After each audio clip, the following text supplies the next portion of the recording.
On this edition, a former member of the Duke and the King and the Felice brothers, who's just released his second solo album and is out on the road in the UK as we speak.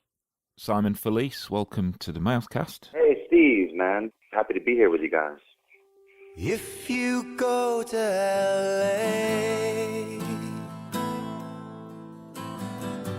and meet a girl there with a curious name, you look her dead in the eye and tell her I'm getting by.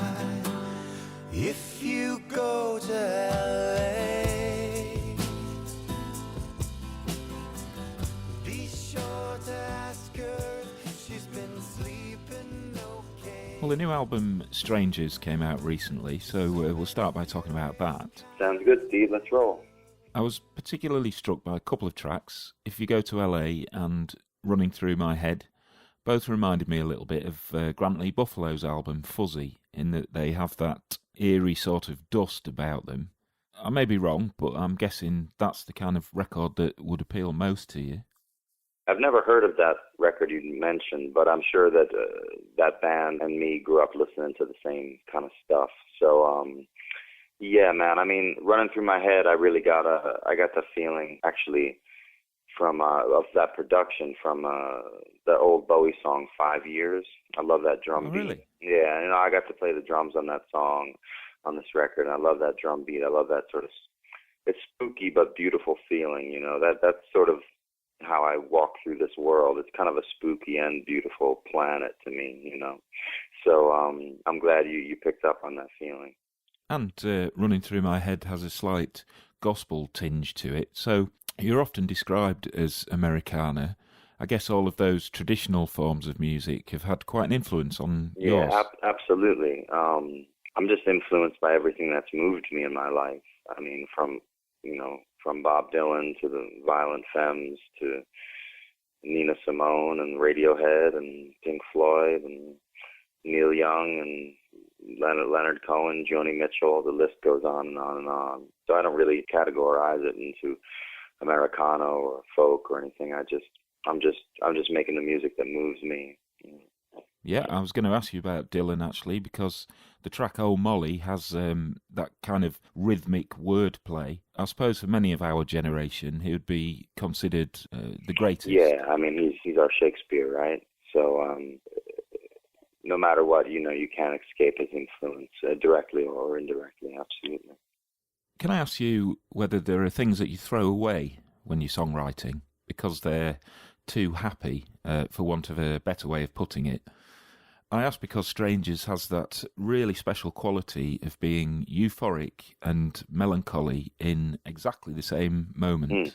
Do you write to reach that state? Yeah, that's a really good way to put it. I mean, I don't ever record a song or go as far as putting a song out unless it takes me to that state, unless it makes me feel that simultaneous undulation of sorrow and also love, joy. So I try to make sure that when I'm writing a song that it gives me that feeling, or else I don't really follow through with it.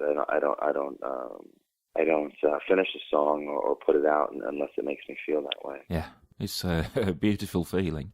Yeah, it's that same kind of wave that flows through your body when you fall in love. It almost hurts, Oh yes. Give me something to believe in.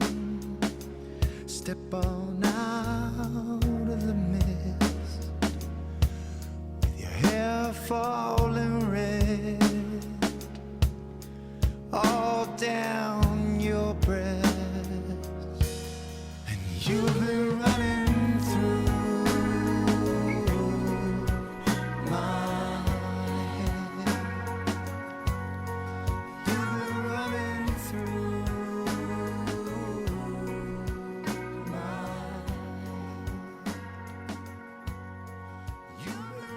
Strangers has a really timeless quality about it, which is not unusual for you, in that your work with the Duke and the King and the Felice brothers seemed to exist out there on its own almost, in that it wasn't trying to fit into what was going on around it. which of course is a good thing. But I wondered how working solo differs. There's no sort of set template, and I guess you can go where you want. If you aim for something, there's nothing in the way to stop you getting to it.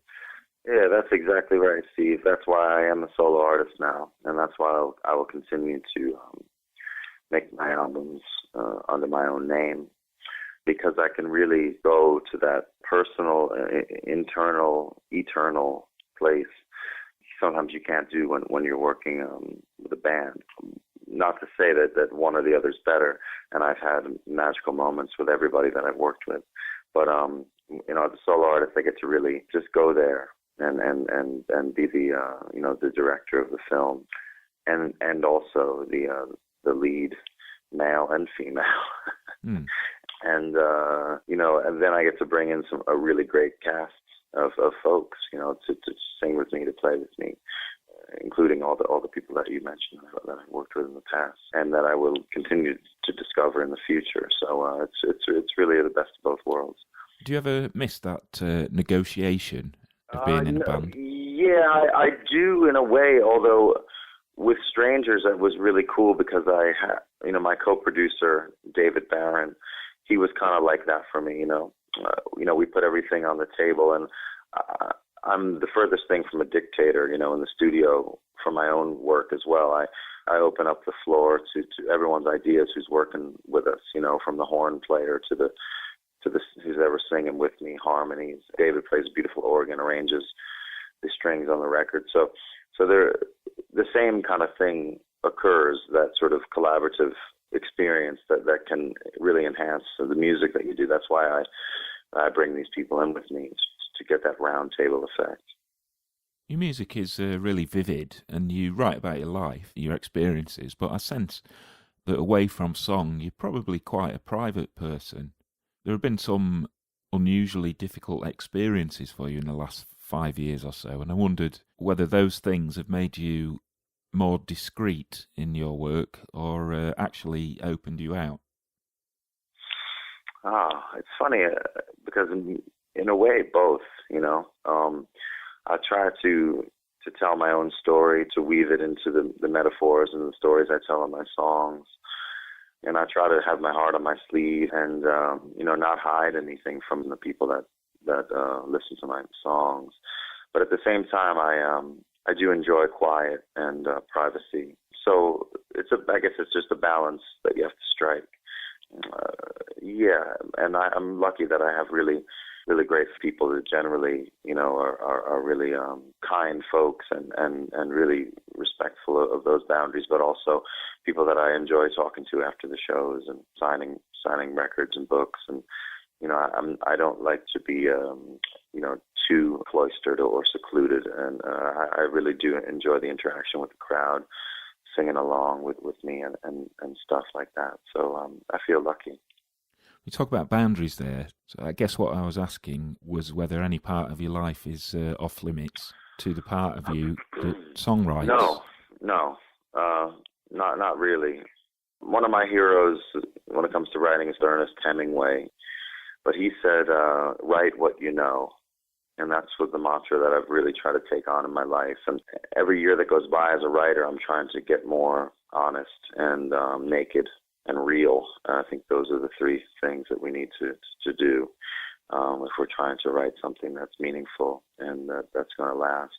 I was talking to someone last week who, interestingly, said that she felt when writers are depicted, they're shown as always writing, always recording their thoughts, every thought. So I wondered, as you've also written a novel and short stories, whether writing is like that for you, whether you're constantly chipping away or whether you allow everything to get in there and then wait for the moment of alchemy. Yeah, I wait until the magic feeling is inside, and then I go away and get those hours and chip away at the work.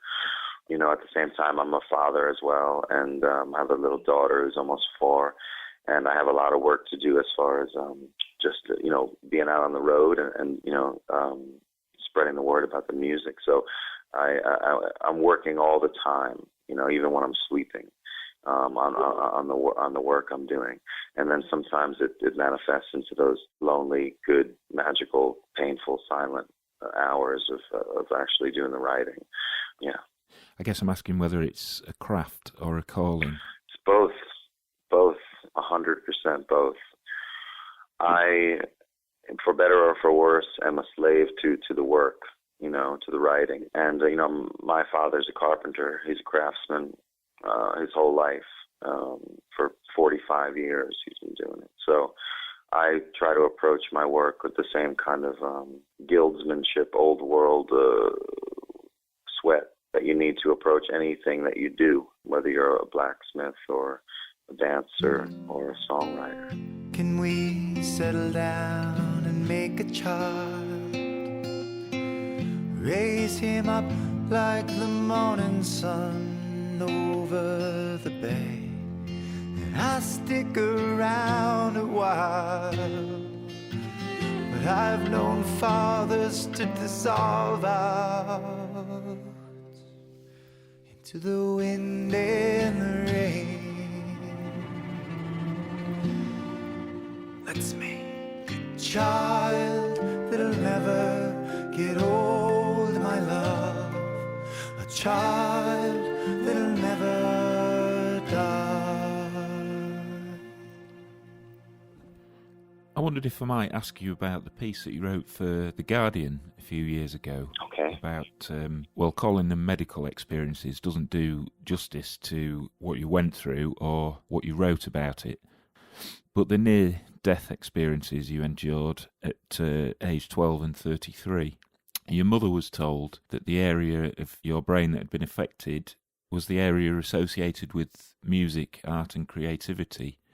Those kind of things can cast long shadows, obviously. I wondered if, in a way, what your mother was told is something that you fight to disprove, if you like. No, not really fighting to disprove it, but it took me a really long time to regain the ability to really hear music. And I'm just, in the past few years, I really felt like I've found my own voice and really tuned into to what it means to really be a musician. And I've been working on it since I was a teenager, so that's 20-odd years now. But yeah, man, I mean, every challenge that comes up to you in your life helps you to become stronger and to really learn who you are and what you've got inside of you, what you've got to give. Well, I think I'll put a link to what you wrote within this article somewhere, because it is a fascinating story, and I think people could take some real inspiration from it. Of course, it ended on a happy note, and that's what I'd like to do here. Yeah, absolutely. You wrote about the birth of your daughter, Pearl, which is very moving. By now, I guess she's old enough to be getting something of a handle on what it is that you do, Simon. Yeah, she does, actually. She plays music with me, and she hangs out and works on playing the tambourine with me, and we have a little band together, her and I, and she's the leader of the band, and I just kind of play the drum. So, yeah, man, absolutely. She's the light of my life, for sure. Great. Well, thanks for your time, Simon. Really enjoyed talking to you today. Yeah, me too, man. Thanks for your time. Good luck with the album, and I'll catch up with you at one of the shows, no doubt. Oh, thank you so much, man. Yeah, I'll see you on the road. Looking forward to it. Oh my, that road sign says 50 miles to Poughkeepsie. And she said, it's you and only